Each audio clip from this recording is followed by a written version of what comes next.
Welcome to Dr Joe Unplugged. This podcast contains general information and is not in any way medical advice. Hands up if you like swimming in cold water. All right, I'm suspecting there's not a huge number of hands going up. In fact, a lot of people don't even like cold showers. However, appears that it might actually be good for us. And some of you may be familiar with Wim Hof, who probably takes this concept to some degree of extremes with ice baths and ice swimming. Here we're really just talking about going into cold water or having a cold shower, which is probably not icy. Might also depend a little bit what part of the world you're in and the time of year. But, you know, a lot of people go swimming in the ocean 365 days of the year. There are groups that do that and they enjoy it. And as we all know, once we get in, it's never quite so bad as when we're first getting in. All right, why might we even consider doing this? Researchers are reporting that swimming in cold water may reduce stress and anxiety. And you can sort of see why that might happen. It certainly gives you something else to think about. They did a study on 1,114 women, 785 of whom were going through menopause, all swam in cold water to see if it would reduce symptoms from menopause. Almost one half of the women in the study indicated that cold water swimming had helped reduce their anxiety. People interpreting the study said anxiety reduction could help ease symptoms of menopause. Look, I'd probably take that one step further and say that if swimming in cold water can reduce anxiety symptoms in menopause, it's probably going to be able to reduce anxiety symptoms across the board. It's always important with these studies, in fact, with anything in medicine, to remember that there are 8 billion people on the planet and no two are identical, which means that nothing works for everybody in all circumstances.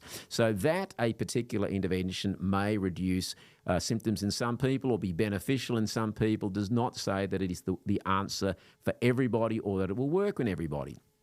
So I'll get back to some figures.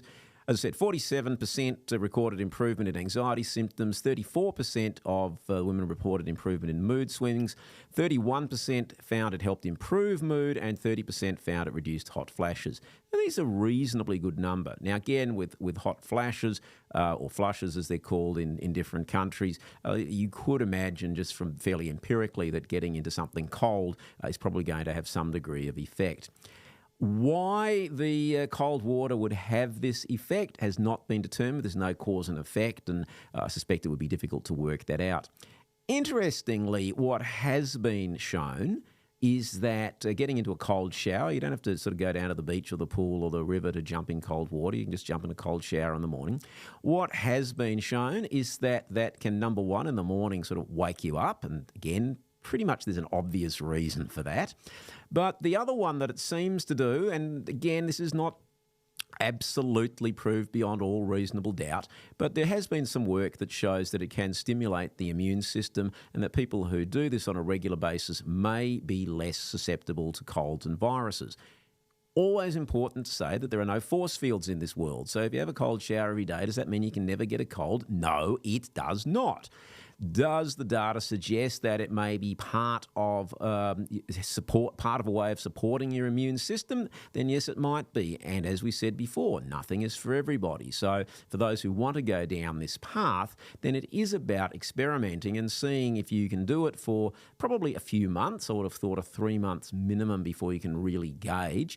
And then look, well, am I feeling better? Do I feel like I'm more awake in the morning? And I can speak a little bit from personal experience. I've dabbled with this. I'm not a big fan of cold water. I'm going to put my hand up on that. But, I've dabbled a bit with the cold showers in summer. And, yeah, it certainly does wake you up. And for those of you who may not be morning people and need a bit of a kickstart, it's an alternative to coffee, although you can also have your cup of coffee after your cold shower.